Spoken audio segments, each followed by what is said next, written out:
Ahí está. Bueno, a ver, voy escuchando. ¿Quién tiene dudas? ¿Agostina? Yo. Profe. Listo. Bien. Oh, Daniela. No vi quién habló, ¿eh? ¿Quién tiene dudas? ¿Daniela? Yo también. ¿No Bueno, dijo Agostina primero? no por eso, O no solo Micaela, no. las dos o las tres. Bueno, dale, empieza una. Vamos, sin vueltas. Agostina, dale. Sí, profe, a mí se me confunde de la clase pasada cuando en las filinas, por ejemplo, hablamos del Consejo Europeo, cuando dice que es un órgano constitucionalizado desde el Acta Europea, que después en la Cumbre de París autodecidieron constituirse como Consejo Europeo, y ahí es como que se me mezcla, digamos, cuando dejó de ser quizás un capaz órgano clandestino, como decíamos que era antes. Muy bien. A ver, Y después de esa vamos misma filmina, cuando dice que Maastricht era una... ¿Que Maastricht, qué cosa? No sé si... era un órgano de la Unión y no de las comunidades, como que no, era un órgano de la Unión. Bien, bueno, me parece que tu pregunta... ¿Ustedes me escuchan bien a mí? ¿Todos? Y Perfecto. creo que la que se está trabando es Agostina. Se está tratando Agostina. No, yo por las dudas. A ver, escúchenme. Me parece, Agostina, que tu pregunta tiene como dos cuestiones, ¿no? La primera, me parece que radica en esto de la clandestinidad del eh, Consejo Europeo. ¿Vamos bien hasta acá? A ver, Sí. el Consejo Europeo vos tenés que pensar que su naturaleza es la de un órgano que está compuesto, intergubernamental por supuesto, y que está compuesto por los jefes y jefas de Estado y Gobierno. Entonces, con esto, ¿qué te quiero decir? La participación de los jefes y jefas de Estado desde los albores de este sistema que comienza, como ya lo analizamos, con la SECA, lo cierto es que siempre estuvo, pero nunca fue reconocido como un órgano de las comunidades, de las viejas comunidades, nunca fue un órgano que estuviera en los tratados. Era como, a ver, como quien dice, damos por sobreentendido que los jefes de Estado y de gobierno tienen la posibilidad de generar los cambios que tengan ganas. Claramente, a ver, esto es así, no hacía falta. ¿Hasta acá vamos bien, Agostina? Pero ¿qué ocurre? Retirarse de características Todo este... del material para lograr hacer con ¿Podés él un entre poner en silencio dimensional. porque estás hablando o Está detrás tuyo? bueno, te dice que hay que hacer. O silencialo, Marce, porfa. Ahí está, gracias, Nahuel. Entonces, te decía que este órgano, cuando se avecina toda la transformación del sistema, que fue en la década del 80, como primer antesala o antecedente, habíamos dicho que teníamos al Acta Única Europea del 86, lo cierto es que este órgano empieza a ser nombrado como tal y a ser parte de este nuevo andamiaje jurídico que se está gestando. ¿Me seguís? Entonces deja la clandestinidad. Yo le puse clandestino y me parece que metí la pata. Hay que cambiarlo para las próximas filminas, porque se quedan con lo clandestino y por ahí se pierde la esencia. Digo, y esto viste, Marce, que lo vimos en la cursada pasada también, pero después nos olvidamos, entre tantas cosas nos olvidamos. Pero lo real es que este órgano, vos tenés que pensar que como órgano de las comunidades no existió nunca. El Acta Única Europea lo viene a institucionalizar de alguna manera, pero ya la Unión Europea ya lo tiene como un órgano de la Unión. Pero qué interesante, como un órgano de la Unión, en rigor de los pilares 2 y 3, no del pilar 1 de la Unión. Porque el pilar 1 son órganos comunitarios, porque es netamente derecho comunitario. Y ahí te respondí la segunda, Y creo. después a mí me entraba la duda con el tema de que decía que en la Cumbre de París autodecidieron constituirse como Consejo Europeo. Es como que ahí terminan capaz de darle... Exacto, porque fue todo un avanzar hacia una estructura nueva que Bueno, es como todo, ¿no? Por ahí es muy difícil determinar los puntos de partida, ¿no? Quizás la doctrina lo establece acá, pero bueno, quizás fue fue un poco antes también. ¿De acuerdo? Gracias, ¿Sí? profe. No, por favor. Micaela, Daniela, Jerónimo. Sí, yo tengo una pregunta con respecto al sistema de derechos humanos de la Unión Europea. Con el Todavía sistema, no o vimos sea, el el sistema procedimiento, todavía no vimos el sistema de derechos humanos de la Unión Europea, ¿eh? Lo vamos a ver hoy. ¿cómo? Sí, lo vimos. No, vimos el sistema de derechos humanos del Consejo de Europa. Claro, pero es el sistema europeo de derechos humanos, entonces, ese o no, Claro, dentro pero del a ver. Consejo de Europa. Vamos a hacer lo siguiente, Mica, para que no haya confusiones y para todos. Presten especial atención a lo que voy a hacer ahora. No sé si se me ve, pero bueno. Este es mi celular y esta es mi billetera. Imagínense que es otro celular que no tengo acá, pero lo tengo en el estudio el otro, y que son dos cosas similares, ¿no? En este momento, bueno, podemos decir que son dos objetos, esa es la similitud, pero el celular es el Consejo de Europa y la billetera es la Unión Europea. ¿Está bien? En rigor, todo el sistema de protección de los derechos humanos que nosotros trabajamos está en el celular, está dentro del Consejo de Europa.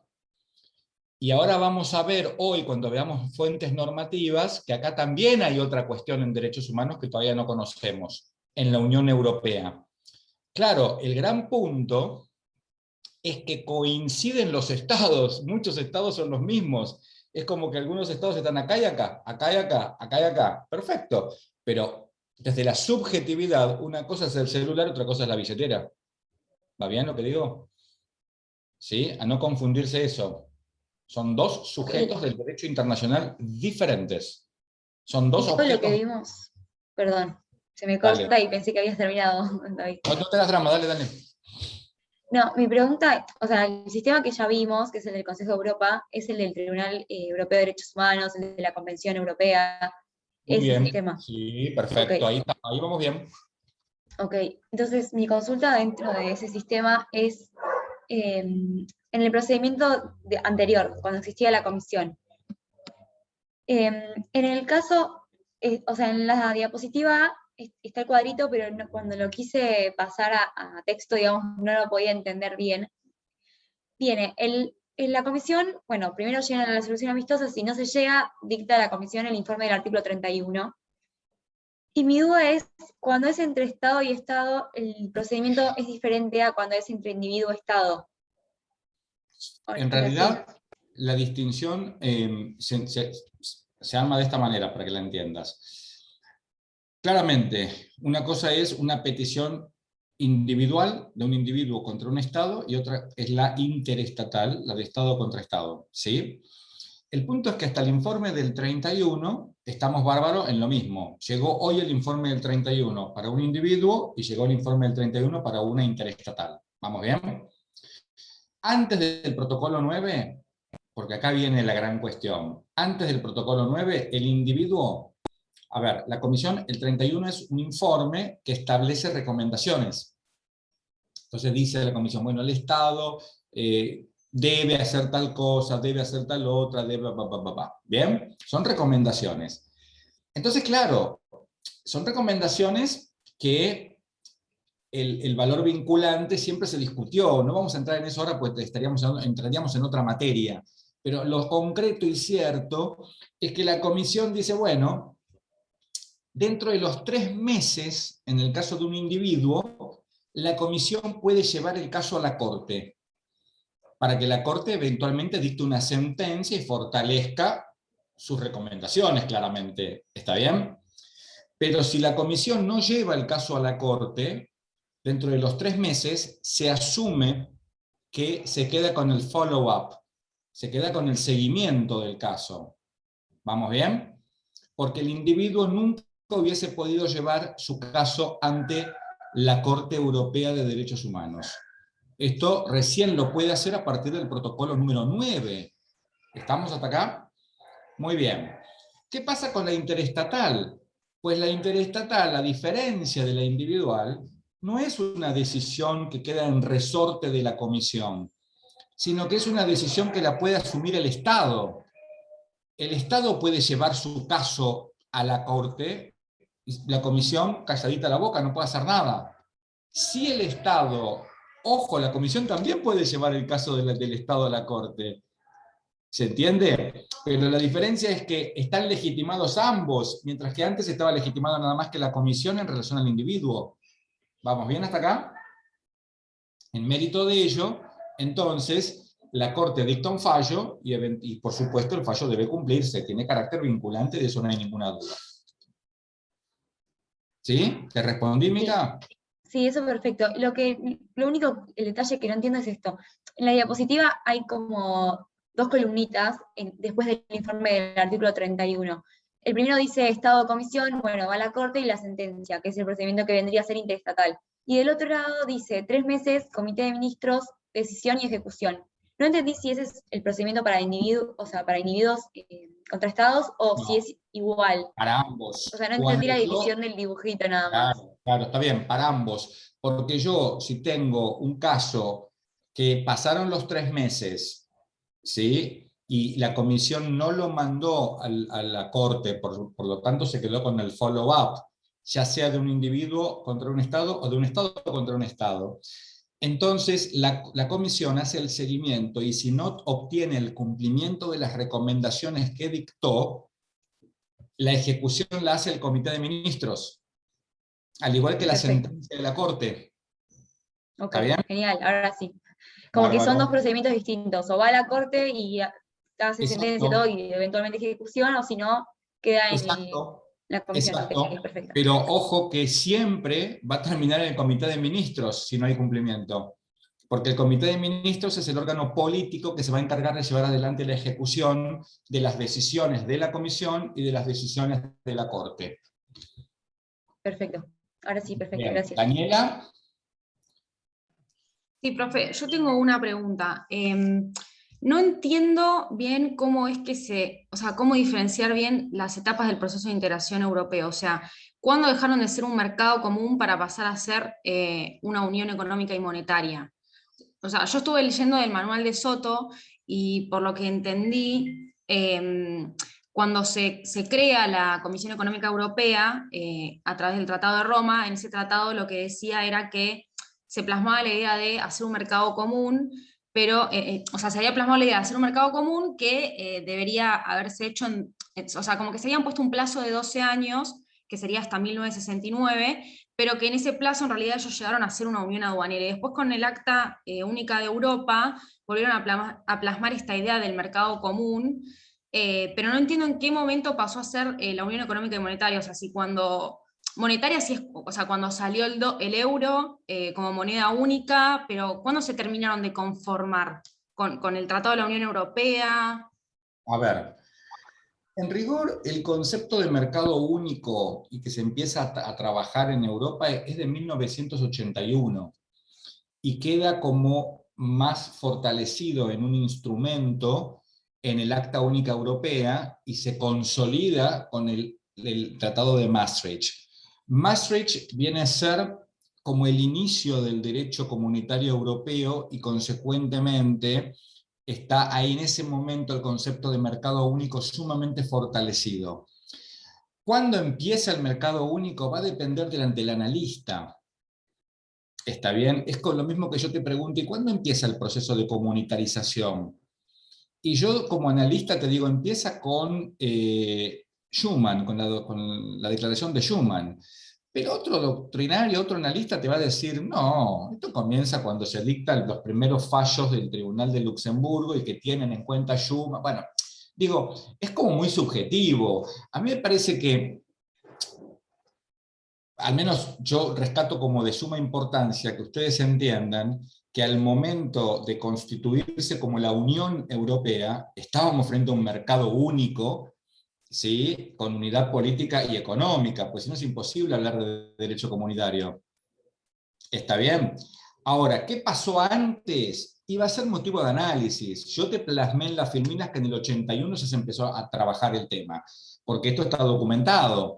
Ahora sí, es más, no sé si coincido tanto con Alfredo Soto en cuanto a que todo ese tiempo fue una unión aduanera. No sé, ahí discrepo un poquito, pero sería para analizarlo con más detenimiento. Digo, me parece que es muy complejo poner fechas tan precisas a los acontecimientos histórico-jurídicos, digamos, ¿no? Cuando de construcciones de nuevas estructuras se trata.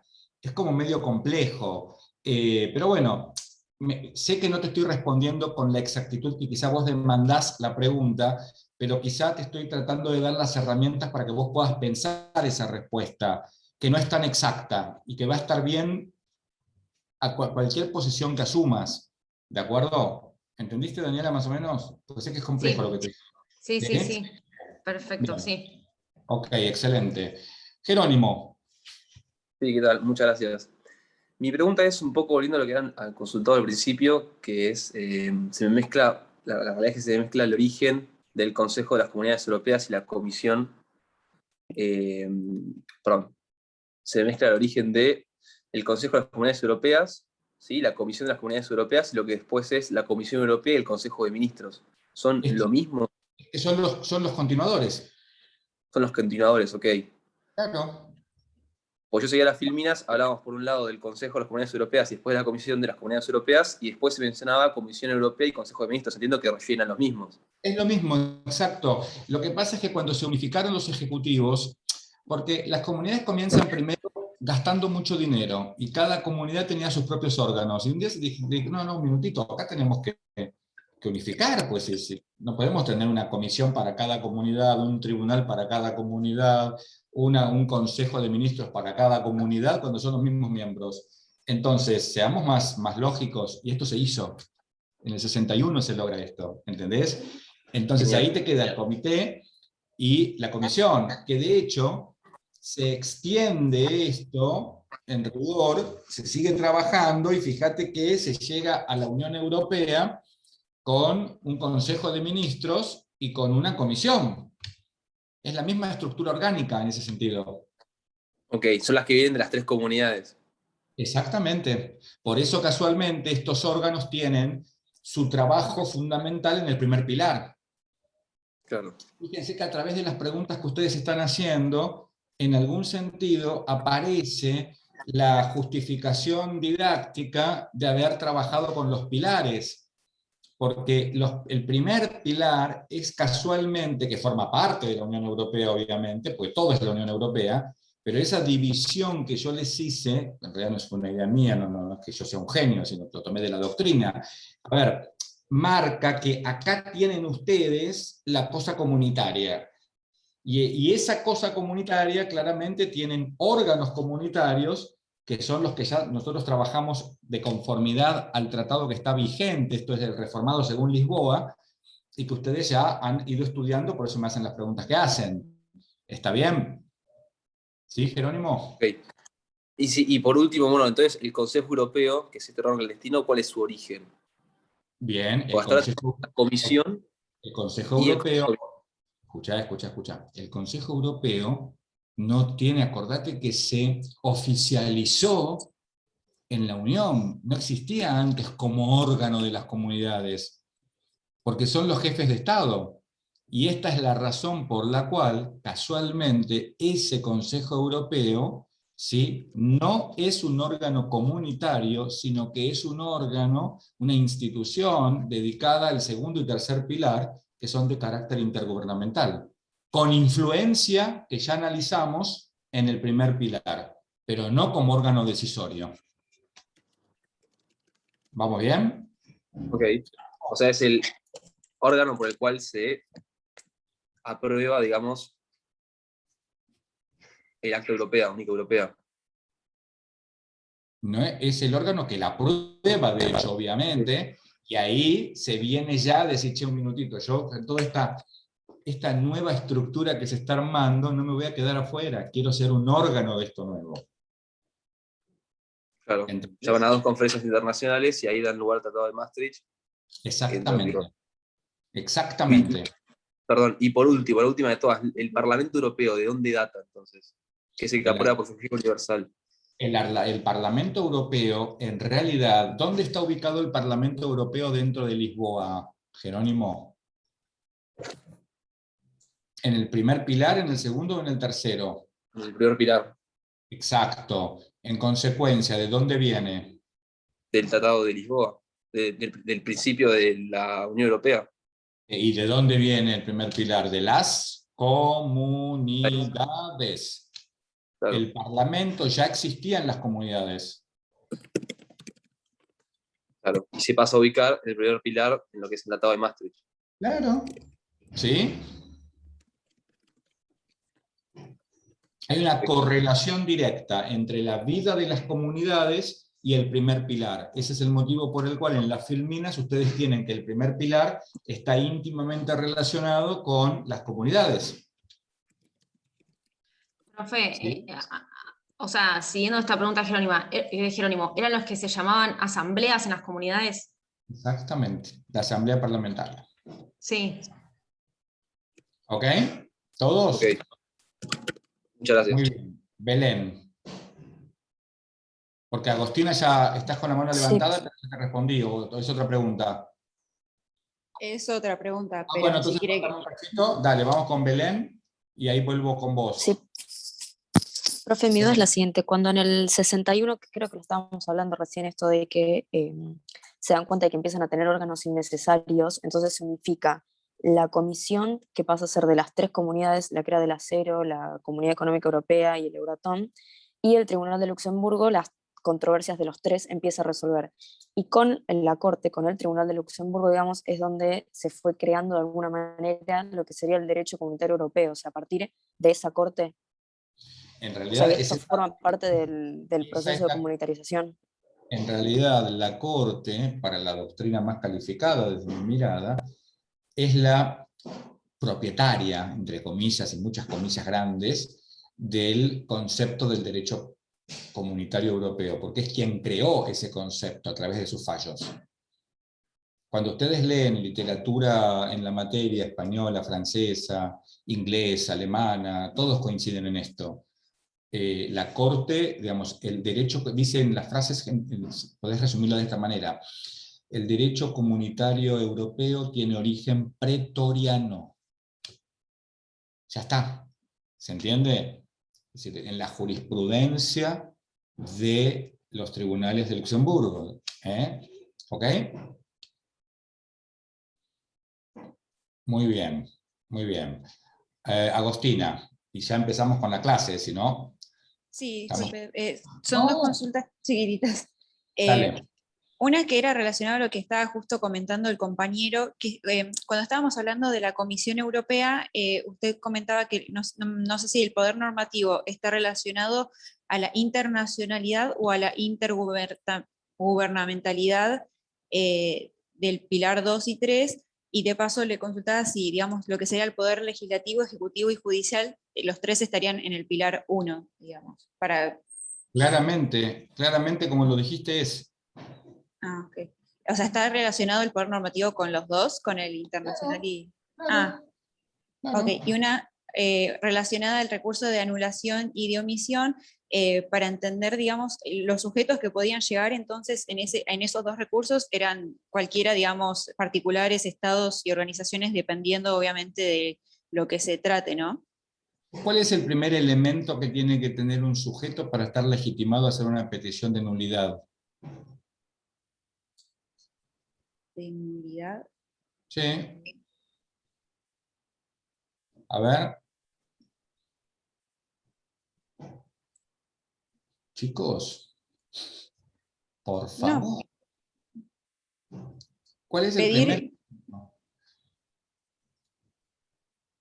Tener un acto para pedir que se anule, ¿o no? Así dicho, no, porque hay muchísimos. Yo puedo ir y pedir la nulidad de una norma colombiana que no me gusta, qué sé yo. ¿Puedo hacerlo? Que le causa imperfección. Ah, vamos, obvio. Acá Nicolás también lo puso, lo escribió. Tiene que haber un perjuicio. La persona, ya sea una persona física, jurídica, una institución o un Estado, tiene que tener afectación directa. ¿Y cuál es la segunda característica propia, requisito indispensable para que se pueda acceder a peticionar la nulidad? A ver, Rosario. Una es que te afecte. Bien, te tiene que afectar. Si no te afecta, mi amiga, la nulidad por la nulidad misma no corre. En ningún orden jurídico. ¿Está bien? ¿Y cuál es el otro?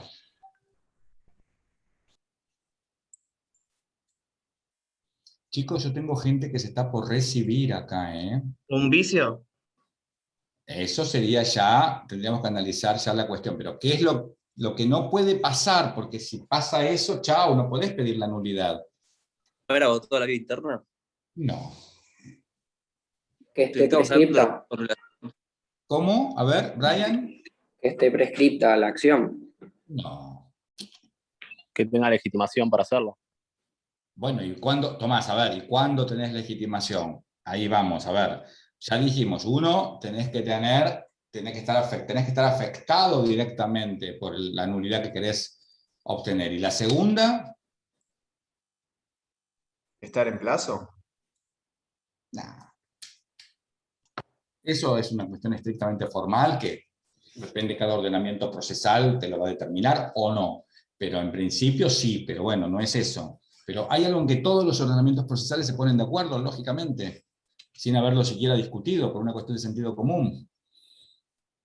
Bueno, Marcelo, hacemos una lista de alumnos y voy a charlar con sus profesores de Derecho Procesal y de Práctica Forense, y vamos a rehacer las actas y vamos a reprobarlos, porque esto es tremendo. Bueno, no voy a hacer tamaña cosa. A ver, chicos, esto es esencial para los abogados. Primera cuestión, afectación directa. Y segunda, no haber participado de ese vicio, de esa nulidad que se peticiona. No haber dado lugar a la creación de la nulidad. Como básico, ¿eh? ¿Sí? Entonces, repasando este concepto de derecho procesal, Agostina, creo que me preguntaste vos, ya no me acuerdo, la cuestión se circunscribe a pensarlo de esta forma. Todo aquel que esté afectado por la nulidad y no haya dado lugar a la misma, la puede peticionar. Lo propio pasa con la omisión, si te tiene que afectar la omisión, ¿de acuerdo? Entonces, esto es lo primero. El punto no radica en la legitimación activa, que la tiene medio mundo. El punto radica en la pasiva, que va a dar lugar a la competencia de un tribunal o del otro. Eso es donde ustedes tienen que reparar. Bueno, poné, Marce, las filminas en la parte de fuentes, y después vamos a seguir, pues si no, no vamos a terminar de ver el tema de hoy y me voy a atrasar. Y no quiero. Ya los reté, ya estoy contento por hoy. Dale, a ver. Muy bien. A ver. Esto es muy importante, esto es como muy básico para el examen, ¿sí? Y bueno, tienen que saberlo, ¿eh? Estos son los principios que informan el derecho de la Unión Europea. ¿Por qué la atribución, Jerónimo? Deducilo, a ver, podés leer, por supuesto, veo que lo estás haciendo, pero a ver, ¿por qué la atribución es un principio informante del derecho? Primero, ¿qué significa un principio informante? Un principio que lo forma, que le da forma al derecho de la Unión. Ok, bien, hubiera preferido que no uses la misma palabra, pero está perfecto, vale. Entonces, y ahora, ¿por qué la atribución es un principio informante? Porque es lo que le da el carácter de derecho comunitario. ¿Y qué significa eso? Atribuyen competencias a órganos supranacionales. Bien, entonces significa, a ver, muy bien, Jerónimo, vamos a ir con Ramiro Bassini. Ramiro, si no hay atribución, ¿hay derecho comunitario?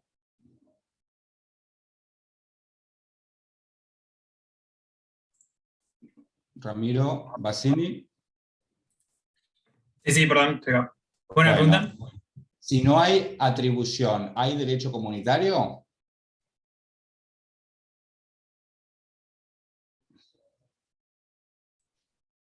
Yo diría que no, porque estamos hablando de que esos son los principios informantes del derecho de la Unión. O sea, Bueno, si no hay, no. no hay Pero derecho no comunitario. porque estamos hablando de los principios informantes de la Unión, sino sencillamente porque si no hay... A ver, la esencia del derecho comunitario, por eso se informa con este principio, es la atribución de competencias soberanas. Sin competencias soberanas atribuidas, mi amigo Ramiro, no hay derecho comunitario. ¿Y qué hay si las competencias son cedidas en lugar de atribuidas? Ramiro, ¿eh? No, otro mecanismo de integración, pero no comunitario. ¿Y qué? Derecho de la integración. Tenemos una cuestión Claro. intergubernamental ahí. ¿Está bien? La atribución es un principio esencial, por eso es informante del derecho. Marcos. Profe, ¿puedo consultar algo? Bueno, dale.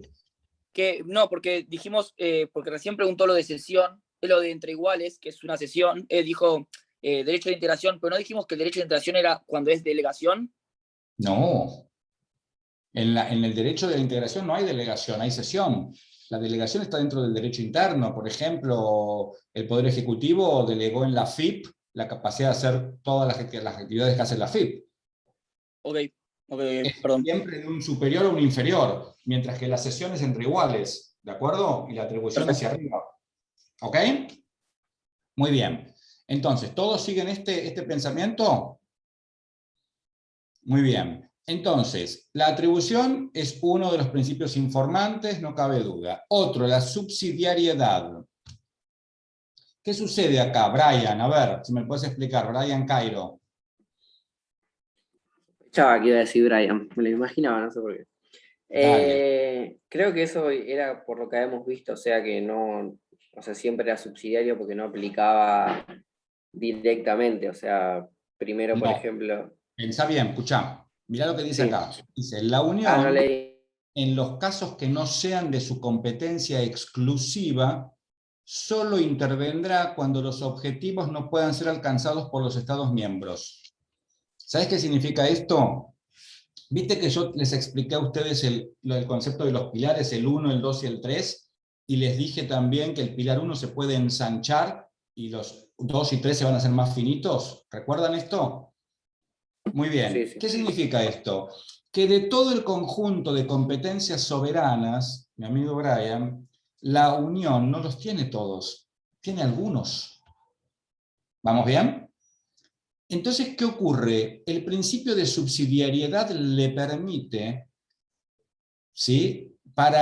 Cuando aparezcan casos en los que sea necesario hacer uso de competencias no atribuidas, es decir, que sean de competencia de los estados, ¿sí?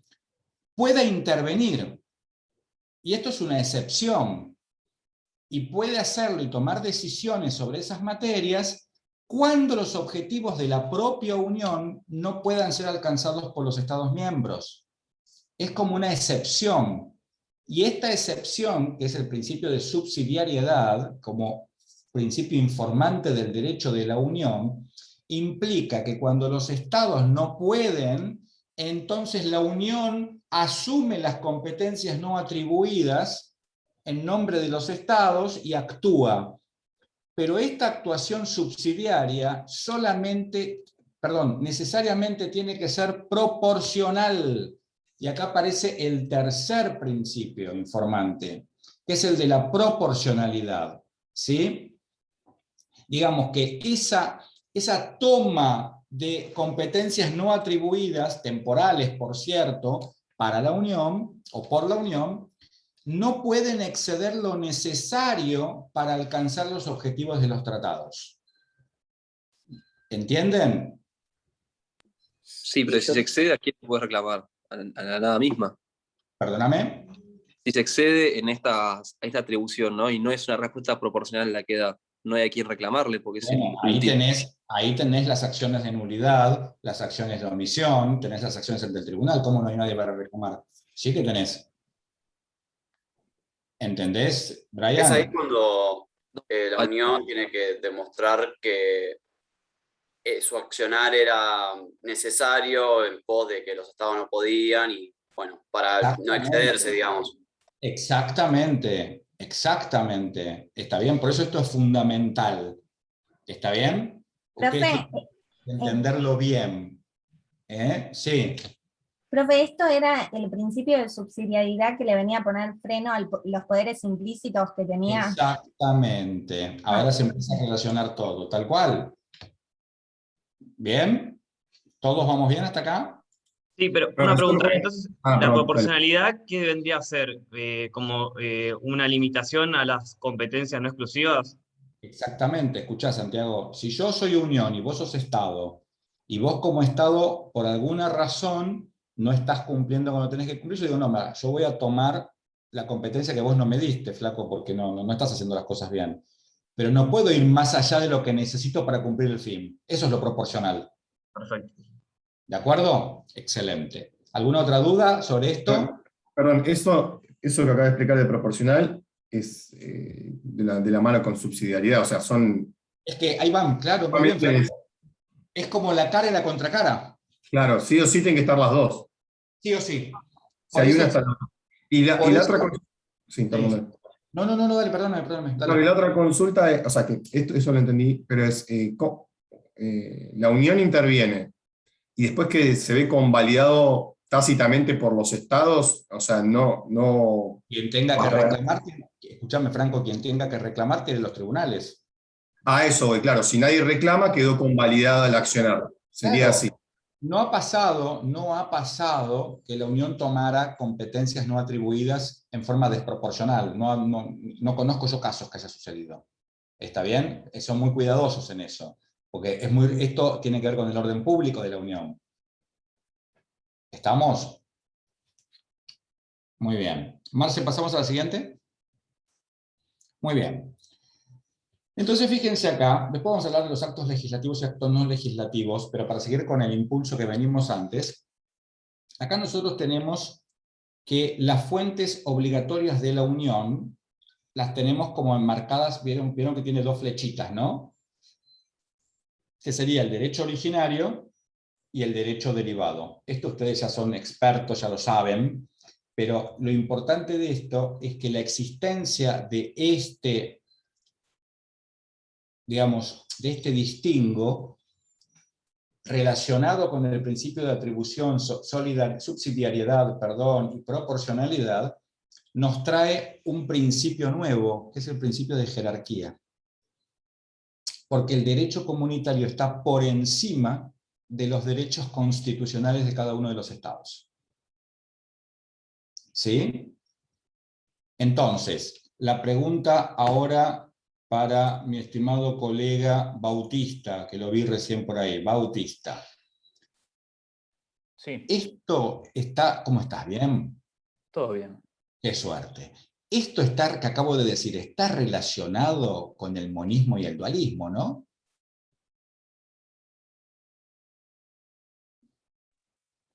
Con el monismo y el dualismo, estrictamente no sé. Tal vez con la forma en la que se incorpora el derecho. A ver, ¿cómo sería eso? Primero, me decís que no al monismo y al dualismo, y explícame por qué. No, porque quise salir de tal vez esa dicotomía así tan teórica, pero... Pero ¿no habría un andamiaje más interesante y más rápido para salir? Sí, decir que esto sería... decir que esto sería un reflejo de una teoría bien más monista, eso podríamos decir. Qué lástima. No. Okay. ¿Qué tipo de derecho estamos aplicando acá, Bautista? Acá estamos aplicando derecho comunitario. Muy bien. ¿Y en el derecho comunitario podemos hablar de monismo y dualismo?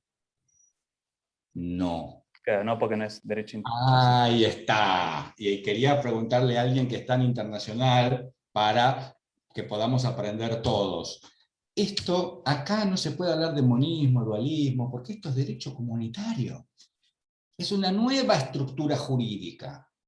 Y como tal, no cabe duda de que el derecho comunitario es más importante que el derecho constitucional de cada estado, por aplicación del principio de jerarquía. ¿Vamos bien hasta acá? ¿Ahora? ni siquiera métodos de incorporación de normas, no podemos traerlo a Conforti, no podemos traerlo a Kelsen, no podemos traerlo a Triepel, a esta estructura. ¿Por qué? Porque todos esos pensadores hicieron sus estructuras intelectuales y sus doctrinas sobre la base de las relaciones dentro del marco del derecho internacional público, entre los sujetos del derecho internacional y los estados, y dentro de los ordenamientos jurídicos de cada uno de esos estados.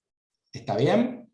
Sin embargo, esta estructura se está situando en otro lugar diferente de la mirada jurídica, que viene a ser el derecho comunitario. ¿Está bien? Entonces tenemos derecho comunitario y debajo tenemos el derecho constitucional de cada estado. ¿No? Profe, una pregunta. Sí. Esto quiere, no sé si me quedé congelado.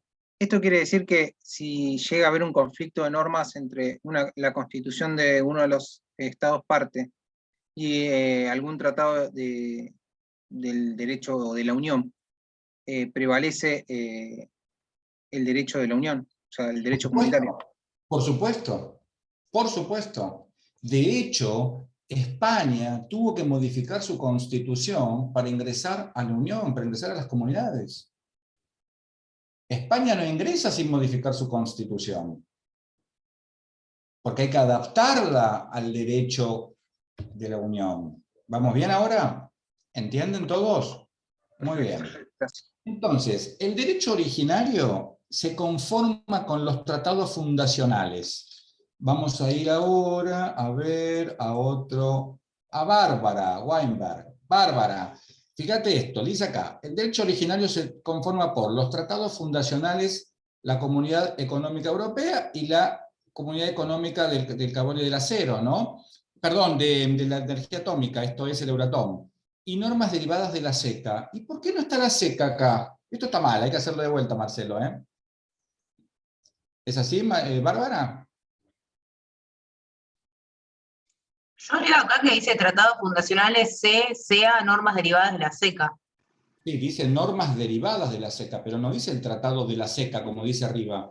Dice CE y CEA, pero no dice SECA. Eso está mal, ¿no?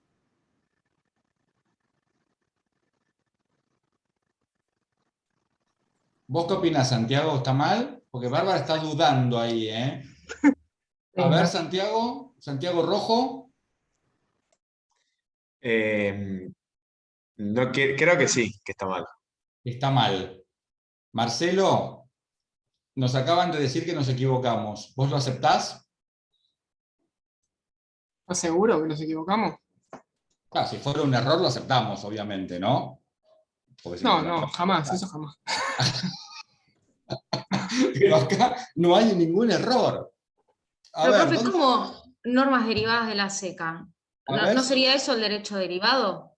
A ver si Gonzalo ¿Por qué Abaliay está por derecho originario? nos puede dar luz acá. A ver, Gonzalo, ¿qué pasa acá, Gonzalo? Dale, lucite. No, creo que no significa que las normas de la SECA, o sea, las normas derivadas sean derecho originario, no se me ocurre. El tema es dónde está el tratado de la SECA, mi amigo Gonzalo, que no me lo estás diciendo, es lo que yo estoy preguntando. Vamos a ver si Giselle Lizarraga puede sacarnos de este brete. No, yo hubiese dicho que era derecho derivado, las normas derivadas de... Ok, vamos a ver entonces si Marcos Müller nos puede sacar de este brete. Estoy en la misma que dijo Giselle, así que no. Bien, no. A mal puerto fui por palos. A ver, Octavio Durán. Lo único que se me ocurre es que, y quizás nada que ver voy a decir, es que la SEC no salían del mismo, porque las dos salen en un mismo tratado, en el mismo momento.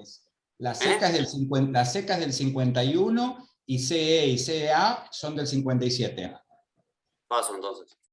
Paso. Guido Flores.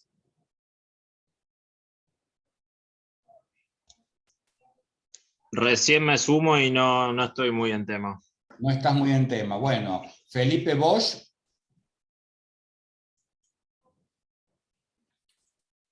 No, me parece que no, los tratados fundacionales no podría incluir a todos a la SECA inclusive y a algún que otro Yo más digo, tratado ¿por qué fundacional y está por eso tratado aparecen de la las SECA ahí? Nadie me sabe responder. A ver, vamos con las chicas, a ver si las chicas tienen mejor puntería. Natacha, ¿qué ves? ¿Puedo? A ver, ¿quién dijo puedo? Micaela. Dale, Mica, dale, a ver. Porque si mal no recuerdo, lo que hablamos es que el tratado de la SECA dejó de existir en el 2002. Por eso no dice el tratado. Y las normas derivadas sí, porque siguen existiendo, pero no el tratado. Excelente.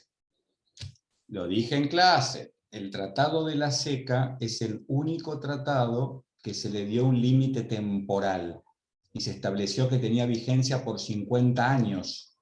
Entró en vigor en el 52, dejó de existir en el 2002, pero sigue existiendo las normas derivadas.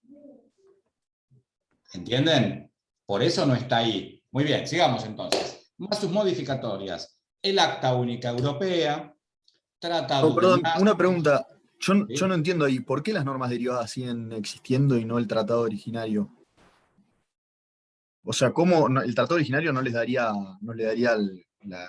Estoy hablando con Felipe. fuerza? Muy bien. ¿Escuchá, ¿De Felipe? imperio?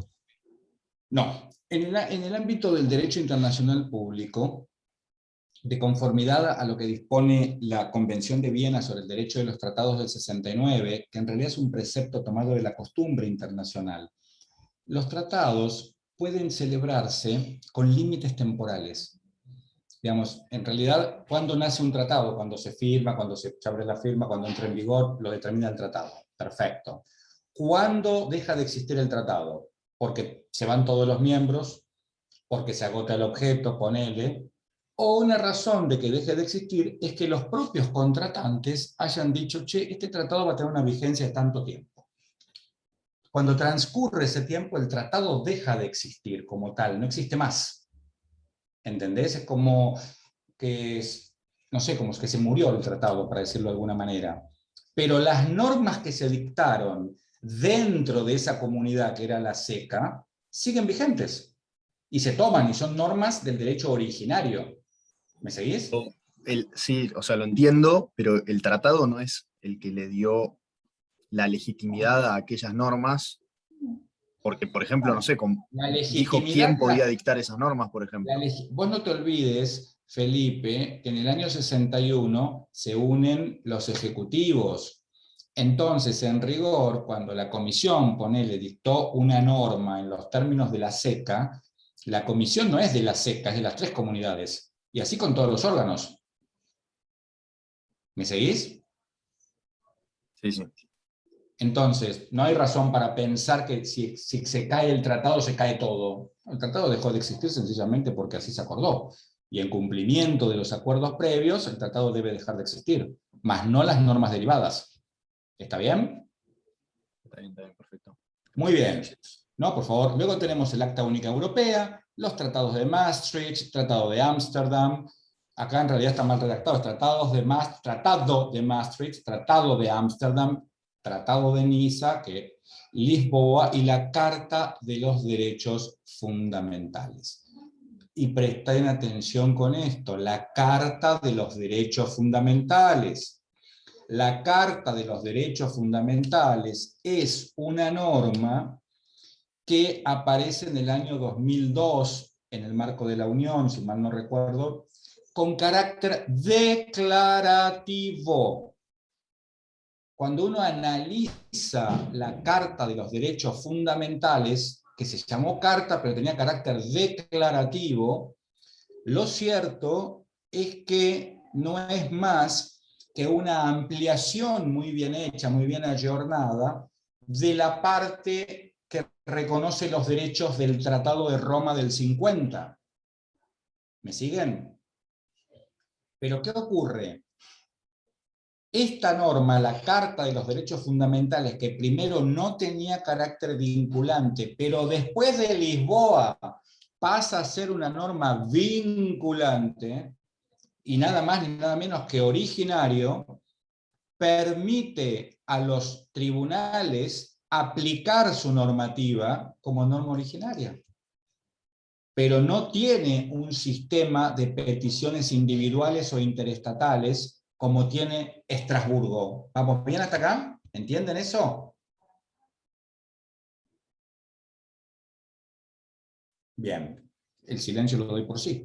Entonces, acá tenemos el derecho originario, derecho derivado, los reglamentos. Es un tipo de norma comunitaria. Reglamentos. ¿Sí?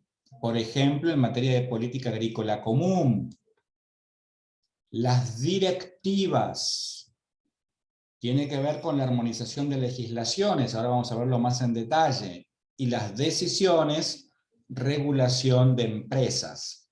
Ahora volvemos sobre cada una. Pasemos a la siguiente, Marcelo. Profe, perdón, eso que comentó recién de que no tiene un sistema de peticiones individuales, entonces, ¿solo individuales y tiene la de interestatal o no tiene tampoco? ¿Cómo? No, que no terminé. No, a ver, no existe un sistema de peticiones en relación a la protección de los derechos fundamentales como existe en el Consejo de Europa. En el Consejo de Europa vos tenés el tratado que dispone los derechos que se van a proteger más los que se agregaron por los protocolos sustantivos, y tenés un procedimiento que le permite al individuo, grupos de individuos y a los estados presentarse en la sede internacional a hacer valer sus peticiones. Esto en Europa, en la Unión Europea no ocurre. Lo segundo, no tenemos ese sistema. Queda como norma jurídica de trascendencia absoluta y sumamente importante, porque es norma comunitaria originaria ahora la Carta. ¿Vamos bien ahora? O sea, no tiene mecanismos de protección. Exactamente, muy bien. No tiene mecanismos de protección, tal cual. Entonces, fíjense las fuentes no obligatorias. Antes eran obligatorias, las no obligatorias, los dictámenes derivados de la SECA y las recomendaciones y decisiones derivadas de los tratados de la CE y CAA, resoluciones, informes, declaraciones y programas de acción común, los libros blancos, los libros verdes, los libros... todos los proyectos, ¿no es cierto?, no son obligatorios.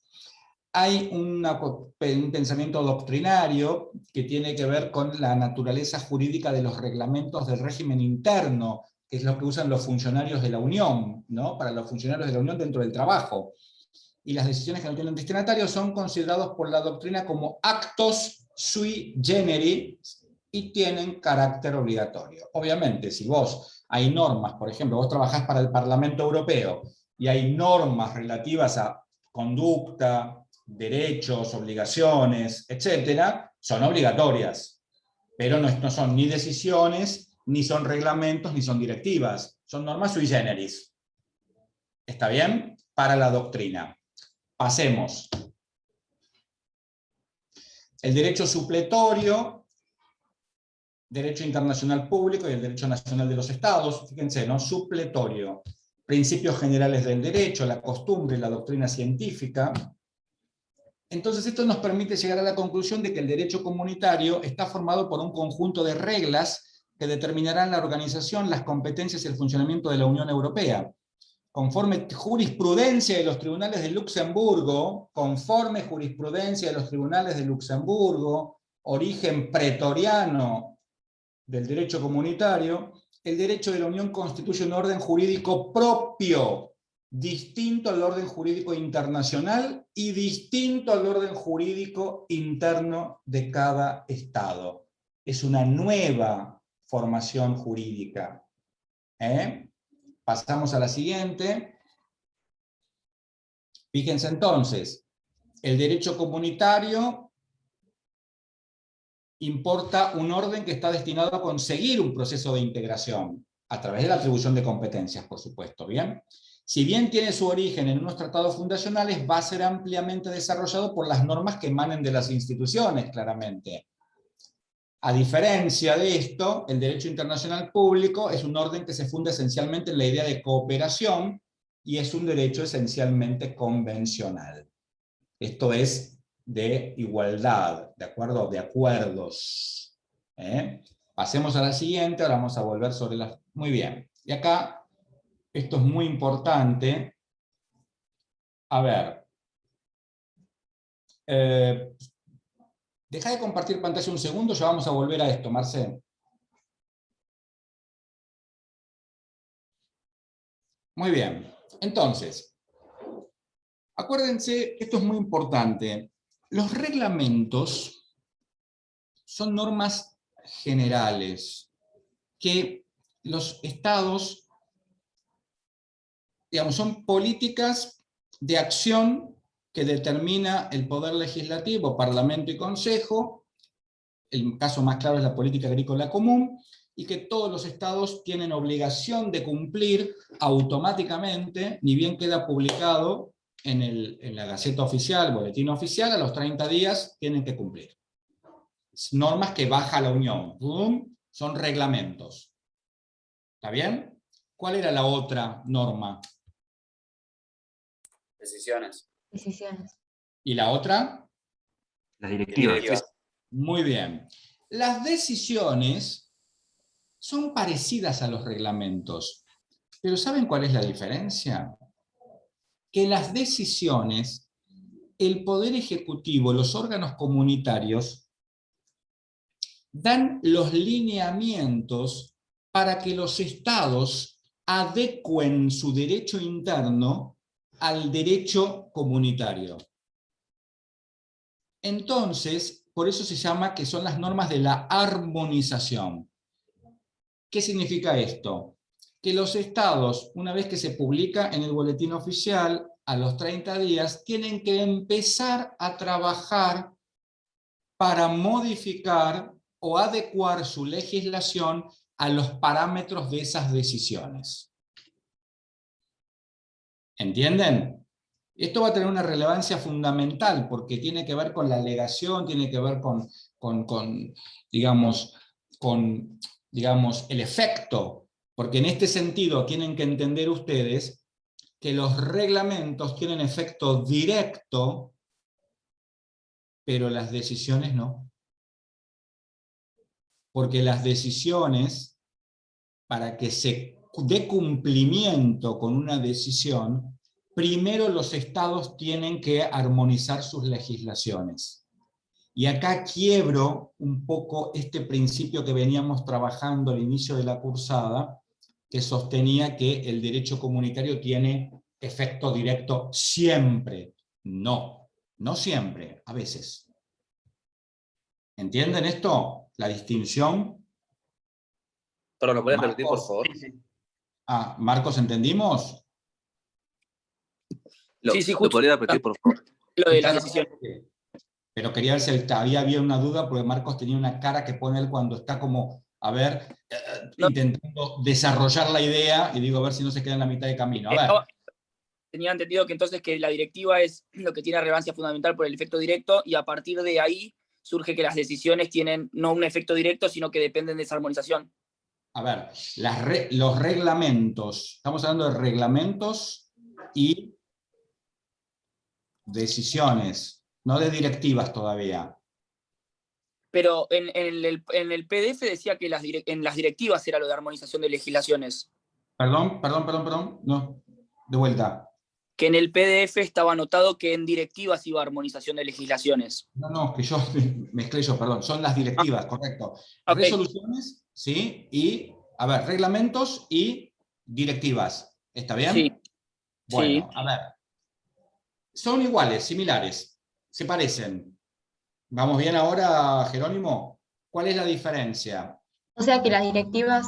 Los reglamentos... Espera, si no vamos a confundir. En los reglamentos, ¿sí? ¿Qué ocurre? Tiene efecto directo. ¿Sí? En las otras, el Estado tiene que armonizar, tiene que adaptar, tiene que...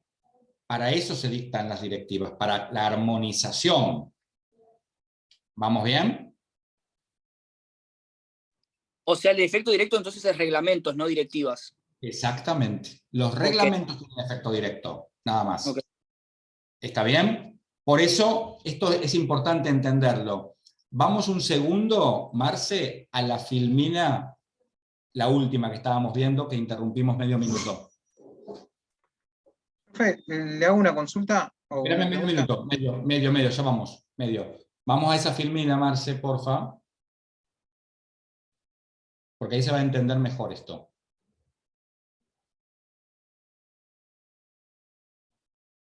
¿Podés, Marce?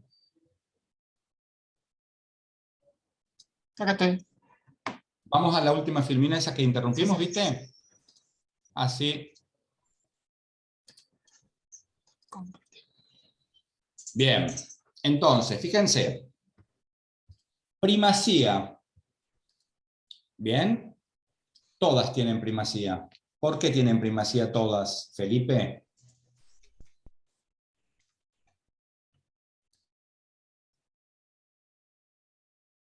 Felipe Bosch. Bueno. Hola, sí, perdón, no me han dado el micrófono. A ver, dale, ¿por qué todas tienen primacía? Primacía todas, dice, ¿por qué? Porque son jerárquicamente superiores Por el principio de resto de las primacía. normativas. Perfecto, son todas superiores, excelente. ¿Sí? Efecto directo, algunas. Clara del Valle, ¿por qué? Algunas.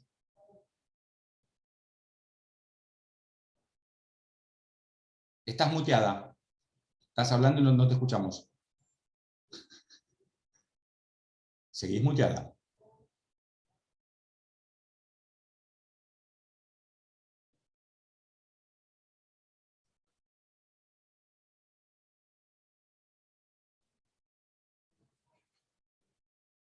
Bueno, espera, no te hagas problema. Vamos a pasar a Daniela.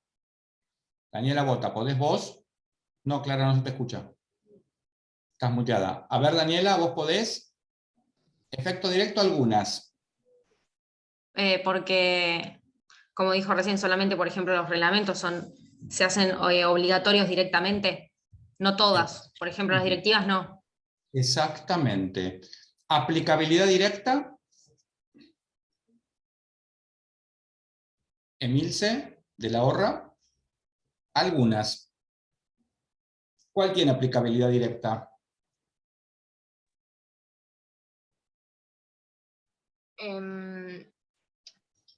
Supongo que los reglamentos.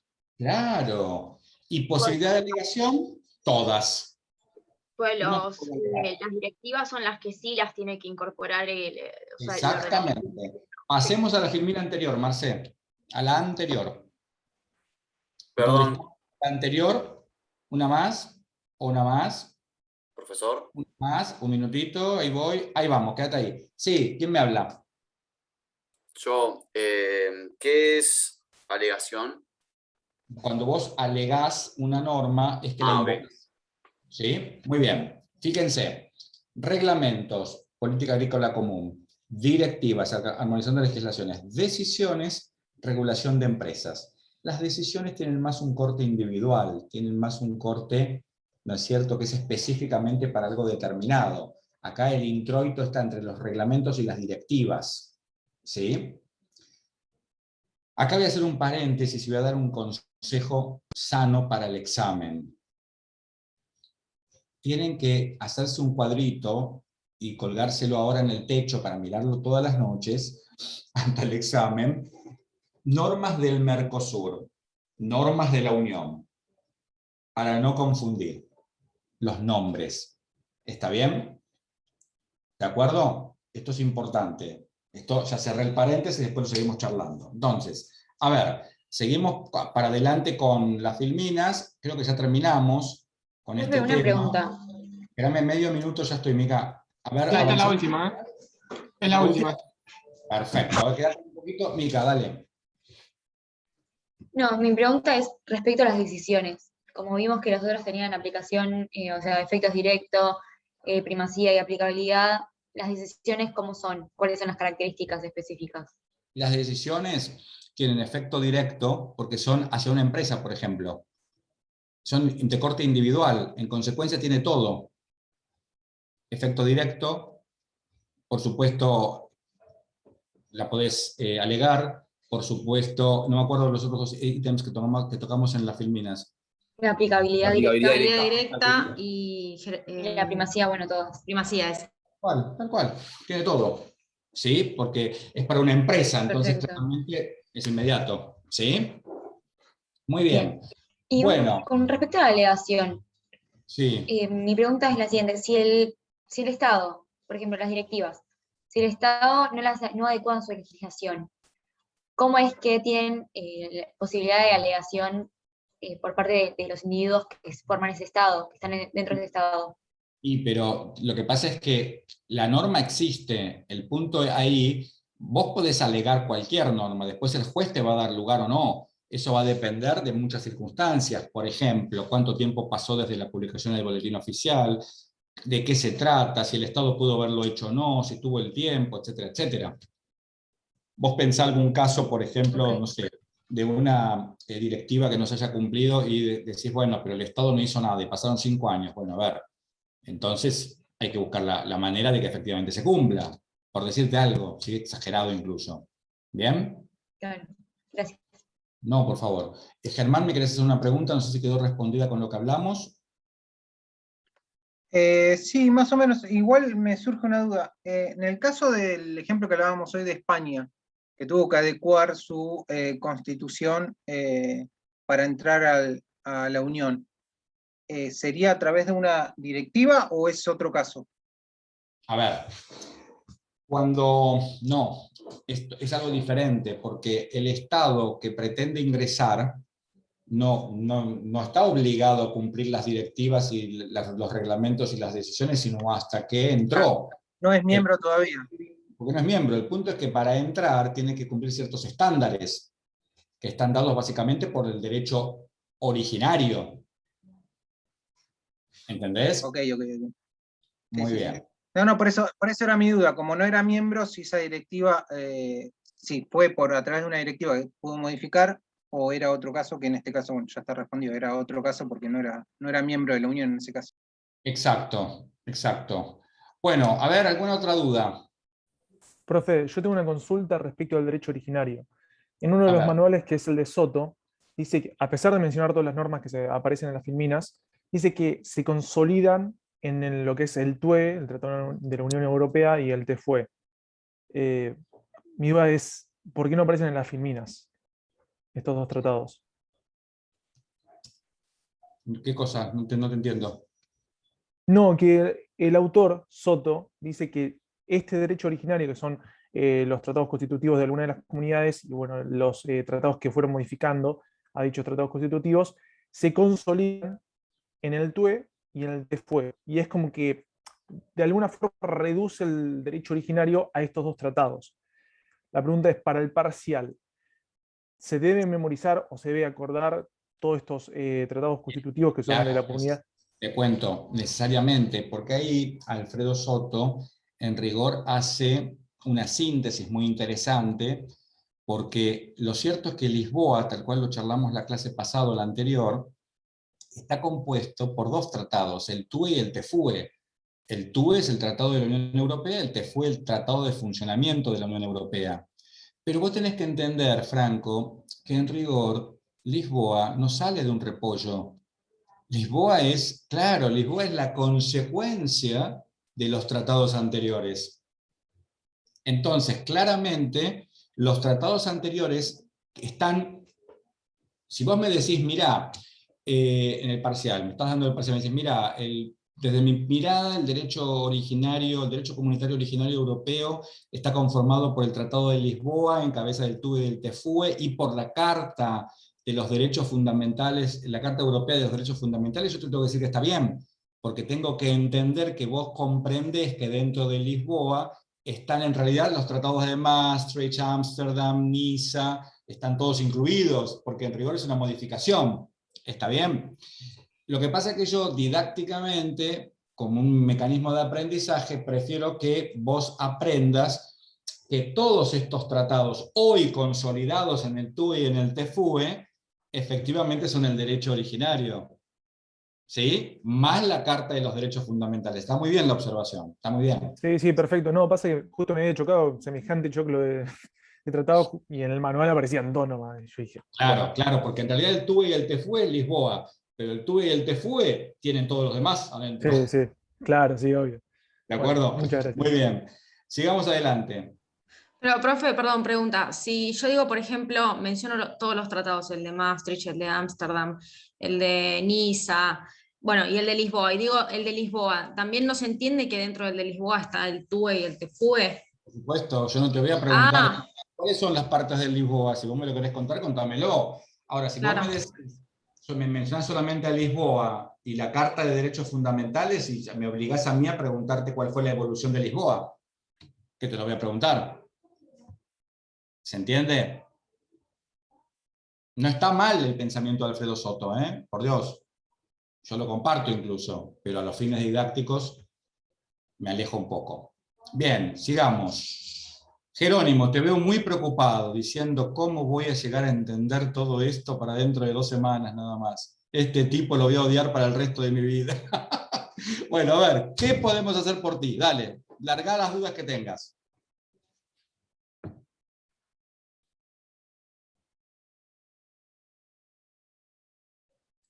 Creo que tiene un problema en el micrófono, Jerónimo. Sí, había dicho que no le funcionaba el micrófono. Bueno, anotalas y sí, escribió en el chat, puso, perdón, no me funciona el micrófono, entonces las directivas no tienen efecto directo dado que una vez formuladas todavía resta que el Estado las incorpore. Claro, tal cual, no tienen, tal cual, por eso te puse no, tal cual, tal cual.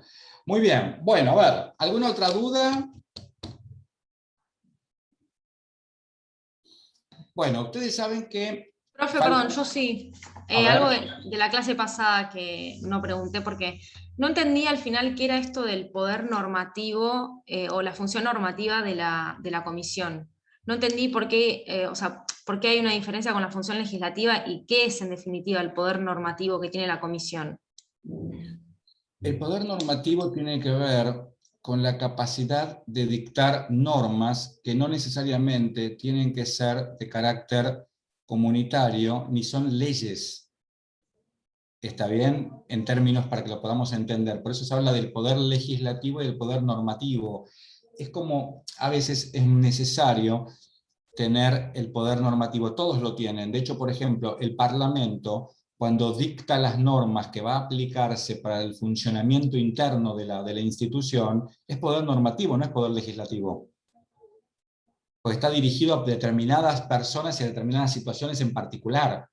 ¿Entendés, Daniela? Entonces ahí radica un poco la diferencia. ¿Está bien?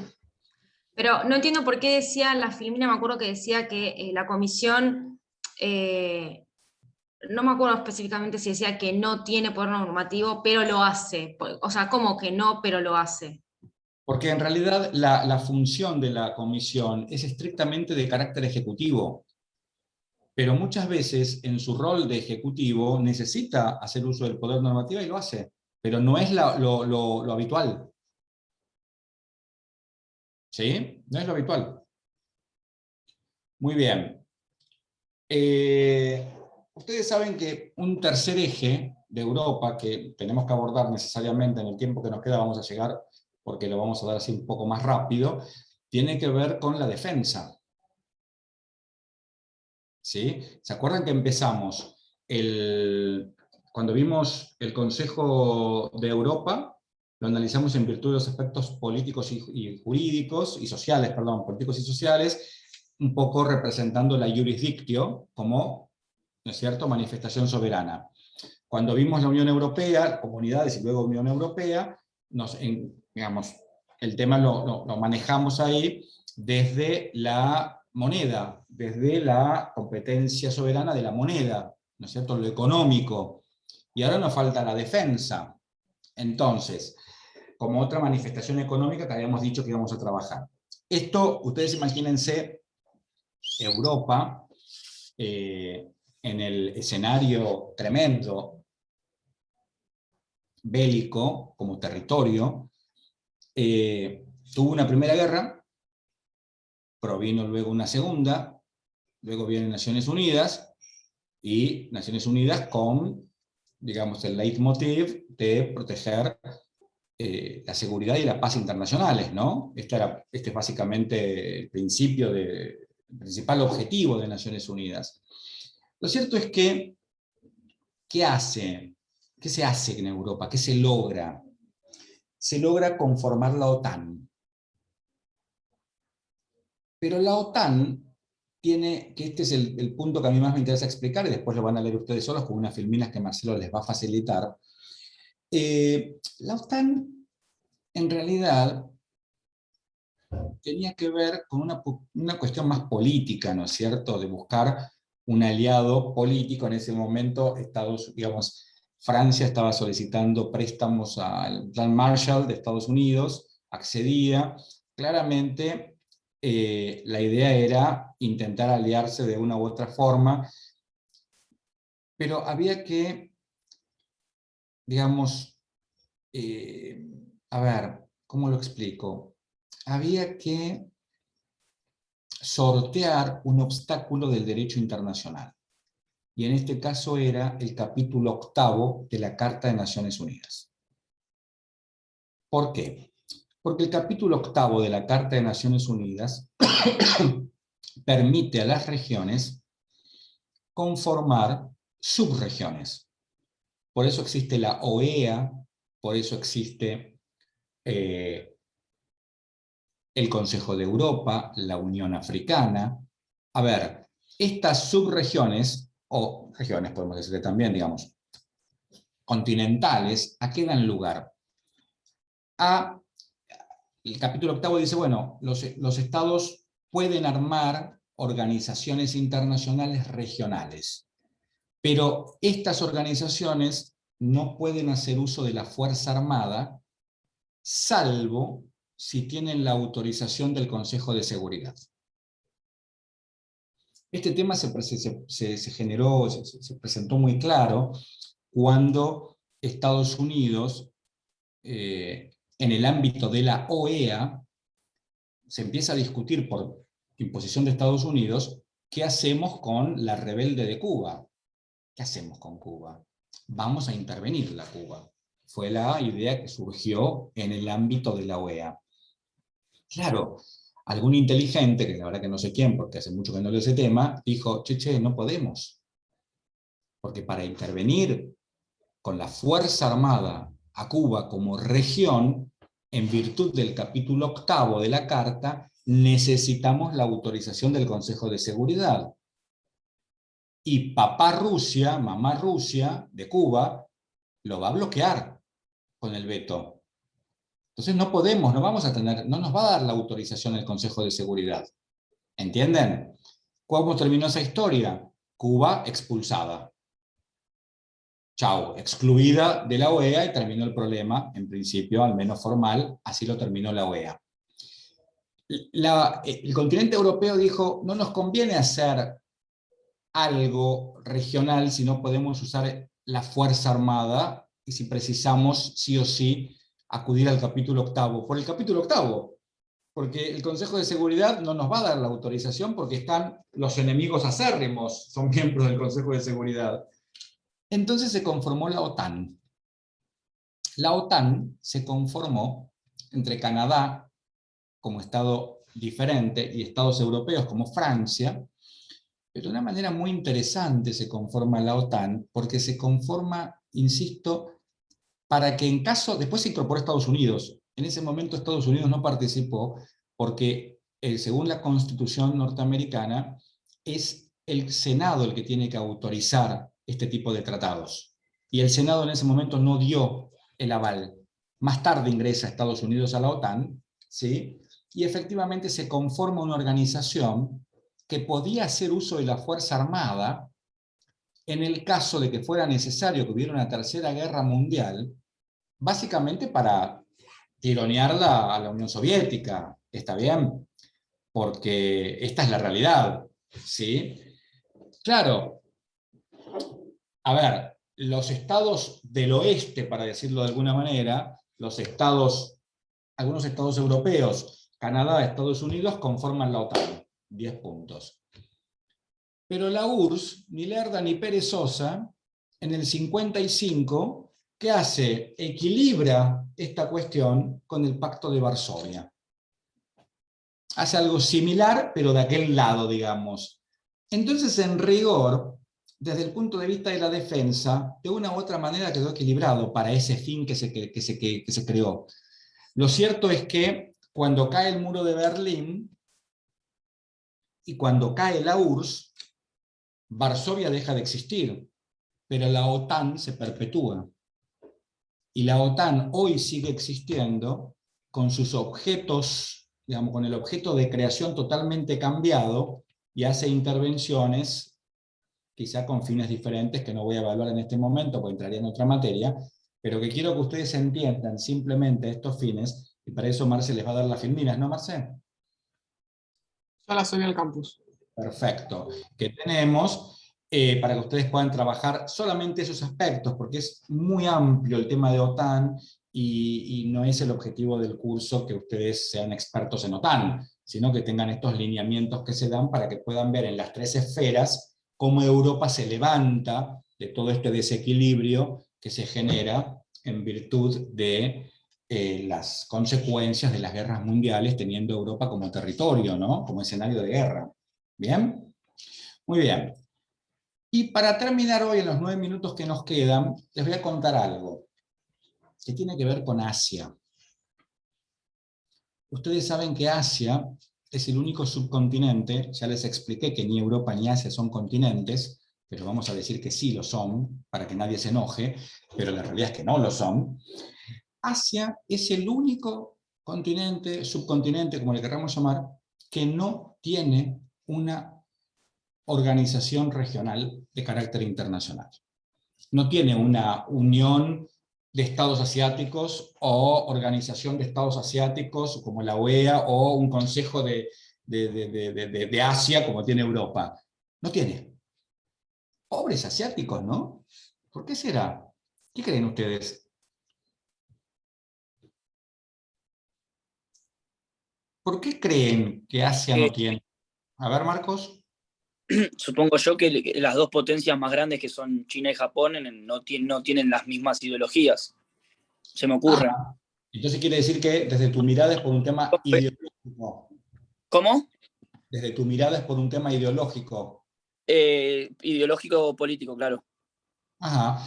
Vos sabés que yo creo, Marcos, coincidiría con vos, pero me parece que eso ideológico político en rigor es una consecuencia, no es la causa. Me parece que la causa la podemos encontrar más en temas de cultura. ¿Sí? Ustedes saben que hace muchos años, no tantos, 10 años atrás, yo codirigí creo que era un DECIT, estaba como coordinadora, era un DECIT en el que estudiamos y trabajamos los delitos penales desde el derecho comparado, ¿no? Y nos llamaba mucho la atención, por ejemplo, que para la cultura china el profanar tumbas tenía una pena similar o más grande que el matar gente, que el homicidio. Y decíamos, nosotros pensamos, bueno, pero a ver, es tan grave, ¿no? Claro, quizá desde nuestra mirada occidental, que generada desde el cristianismo, ¿no es cierto?, etcétera, etcétera, decimos, wow, che, el muerto ya está muerto, digo, ¿no? Pero para la cultura china pareciera ser que esto no es así, ¿sí? Y le da mucha trascendencia a las sepulturas y a sus ancestros. Y fíjense que esto genera una cuestión que va a tener algún peso en estas decisiones que no se pudieron tomar. Porque imagínense ustedes un continente tan amplio, con climas tan tremendos, ¿no? Como tienen China, como tiene Rusia, por ejemplo, climas fuertes, y potencias también, ¿no? Como Rusia, como China, como Japón, como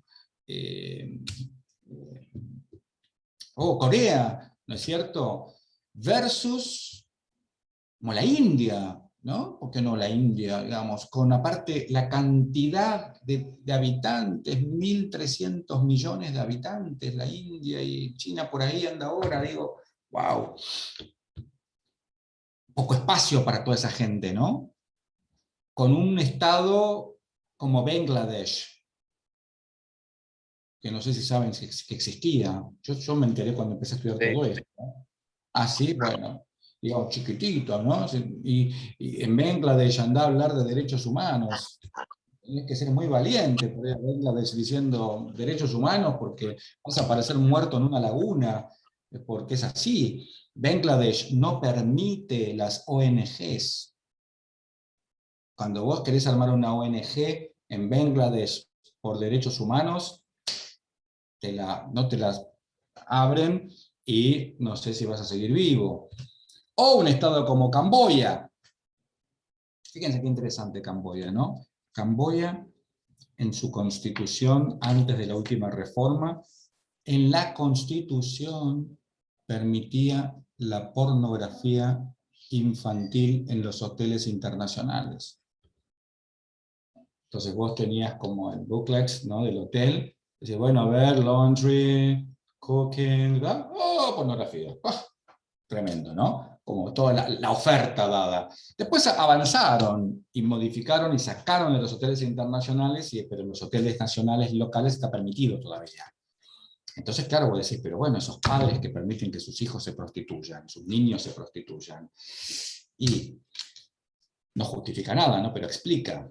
El niño prostituido, la niña prostituida gana $100 en el mes, y el padre por tantas horas de trabajo gana una taza de arroz. Entonces la situación de extrema pobreza lleva a una realidad tremenda, ¿no? Entonces tenemos como estas cuestiones. A ver, por un lado vos en Japón, sos un funcionario japonés, y yo te digo, yo creo que vos, Marcelo Bargiela, que sos el ministro tal, sos corrupto. Ya por el hecho de que yo le dije que creía, que pensaba que era corrupto, el tipo no es que renunció, se mató. Harakiri, chau, porque no se puede tolerar la deshonra. Un chico chino, japonés, Corea más o menos lo mismo, que no ingresa a la universidad. ¿Me esperan un minuto nada más, por favor?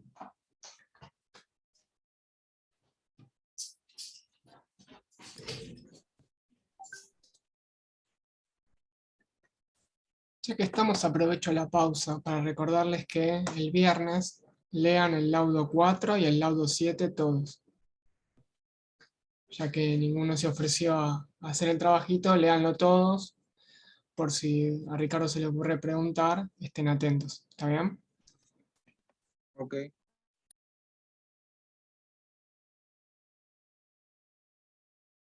Está muteado. Estás muteado, David.